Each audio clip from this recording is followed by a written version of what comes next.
আমার মাঝে মাঝে মনে হয় যে তোরা এই দুনিয়ায় থাকান চলে যায়, তোরা দেখে না আমার এখানে থাকা হবে না, সহ্যের বাইরে চলে যায়। এ আছে না নাই? পুলিশই ধরলো, গ্রেফতার করলো না কি করলো, হঠাৎ পেলো পায়ে শিকল বান্ধা গাছের সাথে, বেহুশ হয়ে পড়ে আছে, হাসপাতালে ভর্তি। তারপরে কি ইস্কন থেকে সে বিপদে পড়েছে, এগুলো মিডিয়ায় আসলো। হঠাৎ করে দেখি পরের দিন খবর উঠে গেল, বছর নিজে নিজে মনে চাইছে তাই গেছে, মনে চাইছে তাই শিকল কিনেছে, মনে চাইছে তাই পায়ে বেঁধে, মনে চাইছে তাই শুয়েছিল বেহুশ হয়ে, ওর মনে চাইছে তাই বেহুশ হয়ে গেছে। এ সহ্য না করে পারবেন কি করে? এগুলো ঘটছে না ঘটছে না, মানে কোনে কি হচ্ছে, কি আমাদের সামনে কি আসছে বুঝে পালাই কষ্ট। আল্লাহ জানে এই থেকে কবে পরিত্রাণ পাবো। তারপরে দেখি কি বল, ও আমি বলেছি যে বুঝবে ওরা বেলা যখন হবে বেলা। আজকের একটা বাস্তব ঘটনা বলি, যদিও এই ঘটনাটা তাদের সামনে পড়ে যেতেই পারে। মালয়েশিয়ায় একজন মারা গেল আমার গ্রামের, নাম বলবো না। মারা যাওয়ার পরে এই লাশটার কাছে যাবে করোনাকালীন সময়, এই লাশটার কাছে অবৈধ মানুষেরা তো যাইতে পারে না, অবৈধ যাদের পারমিট নাই, যারা ওখানে কাজ করতো ম্যাক্সিমামই পারমিট নাই, সব পালাই গেছে। আমি সেখানে গেলাম, যে সেই লাশটারে আমি নিজে পুলিশ ডেকে নিয়ে এই লাশটারে নিয়ে গেলাম থানায়, তারপরে হাসপাতালের ডিপ ফ্রিজে, তারপরে তার টিকিটের ব্যবস্থা করে লাশটা দেশে পাঠালাম। তার ছেলে আবার পরবর্তীতে মালয়েশিয়ায় গেছে, যে বিদেশ থেকে ছুটিতে এসেছে, এসে আজকে তার গায়ে হলুদ, কালকে তার বিয়ে।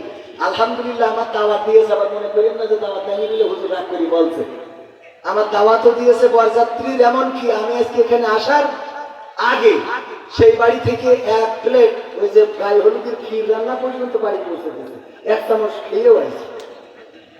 কিন্তু এই কথা কেন বলছি, যার বাবার লাশ আসলো মালয়েশিয়া থেকে, আজকে তার গায়ে হলুদ, কালকে তার বিয়ে, অন্তত মনে করা উচিত ছিল মালয়েশিয়া থেকে আসলাম, আমার বাবার তো লাশটা এসেছিল, আজকে এই বিয়ের দিনটা একটু আল্লাহর স্মরণ করি, একটু হুজুরদের ডেকে নিয়ে আসি, একটু দোয়া মাহফিল করি, একটু দোয়া করি, অথবা বাবার কবরটা জিয়ারত করি।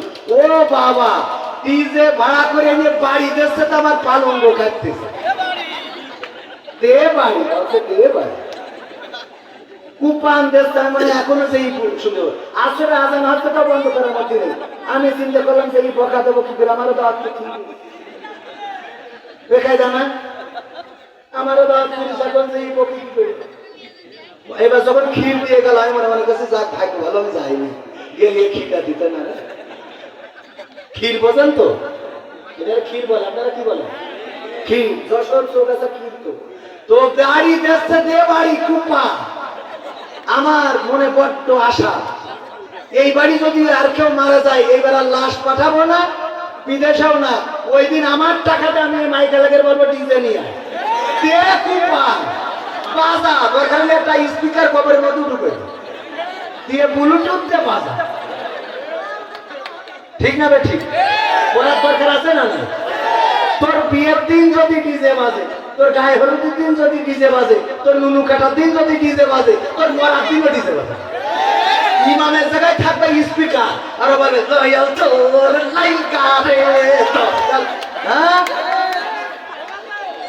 ঠিক আছে তো বাবা?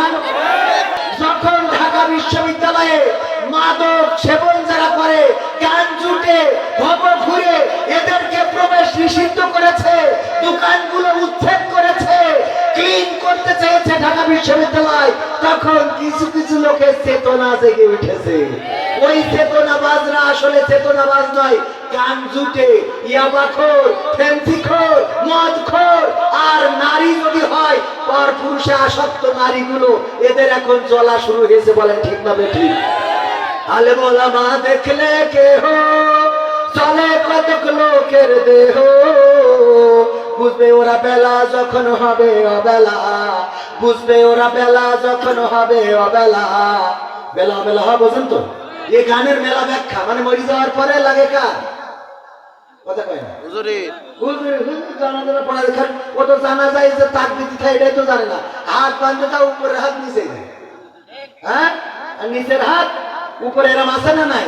আবার বলে আগামীকাল সকাল 8টার সময় ঈদুল আজহার জানাজার নামাজ হবে। ঈদুল আজহার কেন নামাজ হবে? জানাজার নামাজ হবে, মানে জানেও না যে কেন নামাজ কোন নামাজ। এই জন্য শেষ মাহফিল যেহেতু শুরু এটা, শেষ হইতে চৌকাছায়।